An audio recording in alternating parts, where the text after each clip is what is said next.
So y'all know I like to dabble in the trade machine once in a while and cook up some trades, and a lot of times people don't like the trades that I cook up, which is really funny because I'll get comments saying, oh, the Miami Heat would never do this trade.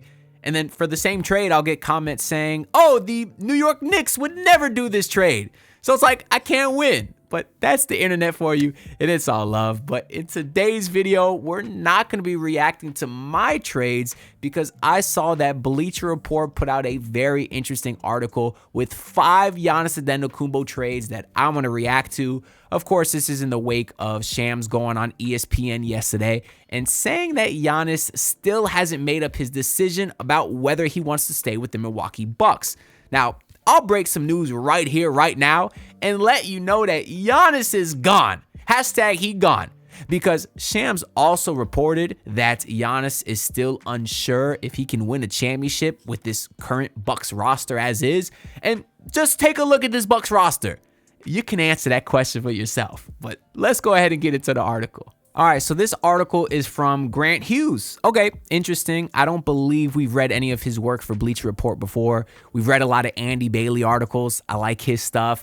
I don't like Dan Favell as much. I got into a little bit of a Twitter back and forth with him about a month ago where he was grading all the rookies in Summer League, and he gave our guy Kasparis a D, which is crazy. So I had to tweet at him, say that he didn't watch the games, and he called me a hater. But anyways, if you watch Kasparis in the Summer League, yeah, he wasn't great, but to give him the D is insane. No, not to give him the D. That would be insane. To give him your D, Dan Favell, that's even crazier. To give him AD, those are my initials. Anyways, Dan Favell does not know basketball. Let's see if Grant Hughes does, where in his first trade, he has Giannis going to the Knicks for Karl Anthony Towns, Danny Wolf, and 1, 2, 3 first-round pick swaps.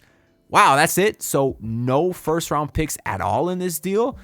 I mean, listen, Karl Anthony Towns is a good player, but what the hell are the Bucks going to do with him? They're essentially just swapping Giannis for cats. That team is not very good. And if you're the Bucks team and you're trading Giannis, you more than likely want to rebuild. So I'm assuming you're going to want some young players, multiple first-round picks, because just swapping Giannis for Cat, that does nothing for you. And it's not like Cat is super young anymore. He's 29 right now, but he'll be 30 about a month into the season.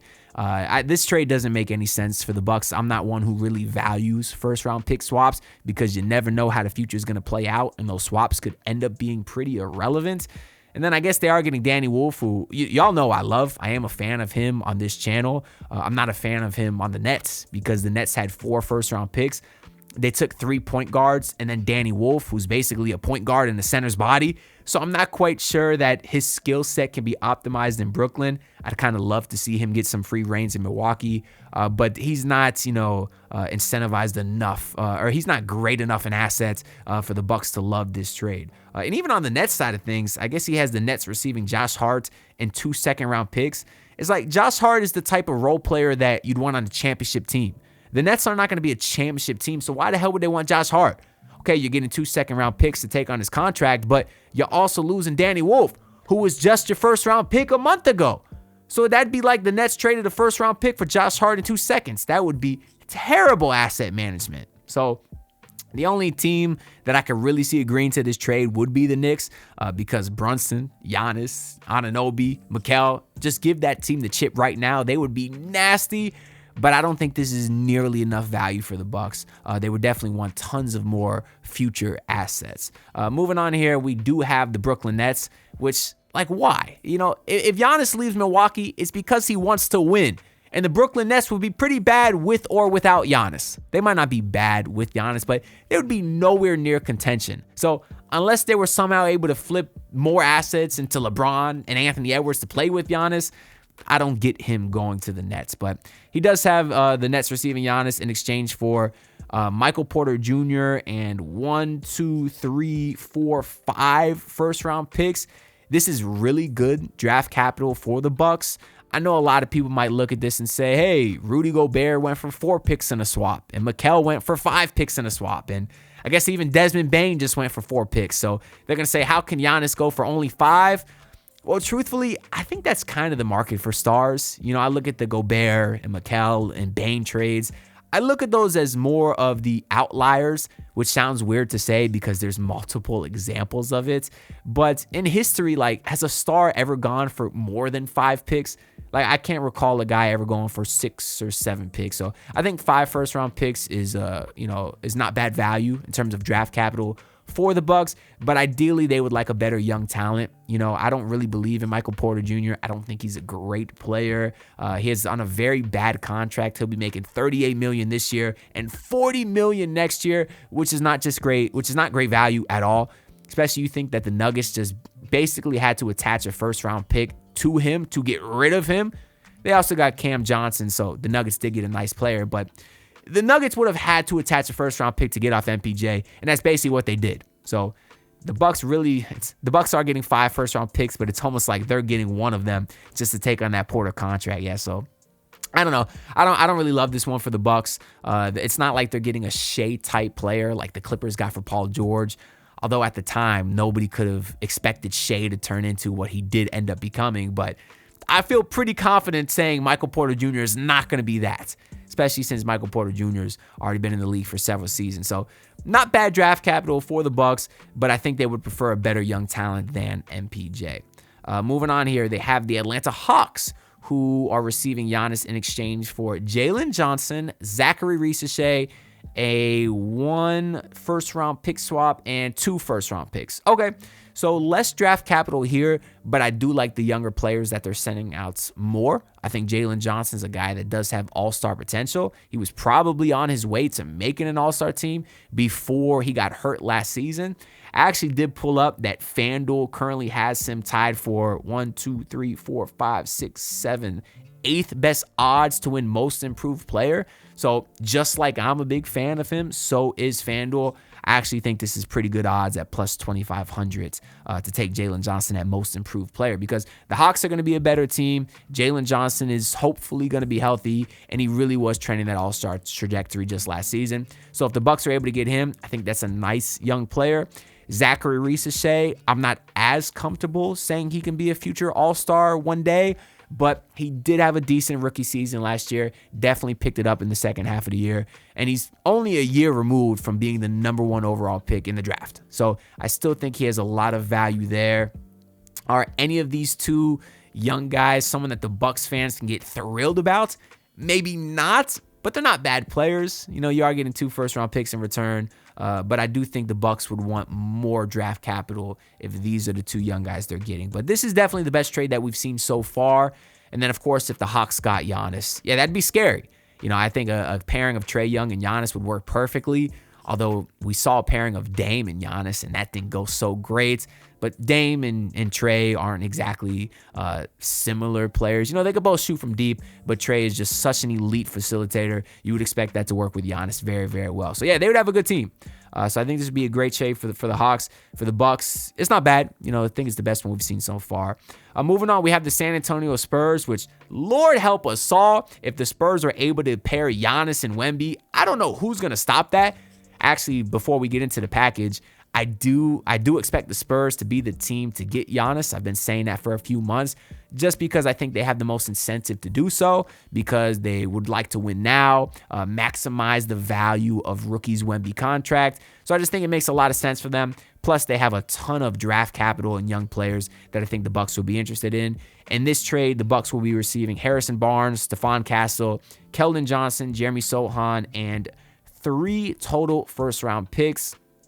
I think this is probably the best trade we looked at so far.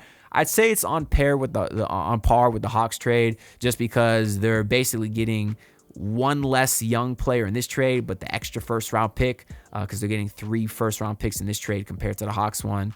But honestly, I'm just a big Stephon Castle guy. I think he's already such an elite defender that can guard basically 1 through 3, and then you throw the offensive stuff on top of that. I think he's the guy that has perennial all-star potential. Is that a hot take? I don't know exactly, but I'm definitely a big fan of his. He's shown that he can win, was a big part of that UConn championship team, and I just like him a lot. I think he's probably been the best player that's been offered so far in this article, I guess outside of Karl-Anthony Towns, but different timelines there. I don't know if Bucks fans would be interested in Keldon Johnson or Jeremy Sohan, Both those guys are younger players as well, but I mean, Keldon's 25. He had like one really good season and then shot pretty inefficiently after that. Jeremy Sochan will be a guy who I don't think will ever be a decent shooter. So they're nice young players, but definitely don't have as much potential as a Stephon Castle or even a Jalen Johnson or Zachary Sachet from the last trade. So this is probably the best one so far, but the Spurs just have so much more picks than even these three. So I think the Bucks would probably try to get some more picks or maybe less picks and a Dylan Harper. You know, the Spurs did just re-sign De'Aaron Fox to a max extension, so maybe they don't need Harper as much. Maybe they would rather save the first-round picks and let go of Harper. I don't know. Like we said at the beginning of the video, the Spurs have a ton of assets they could work with to try to get Giannis, but so far this is probably the best package just because I'm so high on Stephon Castle. And then finally, we do have the Miami Heat, who they have Bam Adebayo in the profile picture. I'm praying he doesn't have us sending Bam to Milwaukee because I don't think that he would actually ever do that. And no, it looks like he has the Bucks receiving Tyler Hero, Andrew Wiggins, Khalil Ware, and 2 first-round picks along with 2 pick swaps, which makes sense because as of right now, the Heat only have 2 tradable first-round picks. Actually, in my previous video, I explained why that is and also explained how the Heat could get up to 3 or 4 tradable first-round picks. So if you're interested in that math, make sure to go check out my last video. But I'm curious to hear what Heat fans think about this trade because I could play both ways, right? I'll play optimistic Heat fan right now who hates this deal. I'd say, hey, Tyler Hero, 25-year-old all-star, better fit for Miami because he's a better shooter. You know, a Giannis and Bam front court is a little weird. There's no spacing there, even though I think Bam's going to be a average to above average three-point shooter this year. But that's a big assumption, right? So you say, hey, Giannis and Bam's got bad spacing. Tyler Hero's a better fit. He's much younger. He'll be cheaper. You got Andrew Wiggins, who is the perfect role player on a championship team. We've seen that before. You got Khalil Ware, who might turn into Giannis with a three-pointer. Of course, I don't believe that, but there's Heat fans out there that are saying it, and crazy ones, sure. But even on the less optimistic end, Khalil Ware does look like a guy that might have all-star potential. Again, I'm not so sure, but, you could have that debate, right? Just because of his size, athleticism, his ability to stretch the floor. So I could see Heat fans saying this is way too much value. But to me, the way I look at it, I look at what we know. And so far, we know that Tyler Hero has struggled as the number 1 option in the playoffs.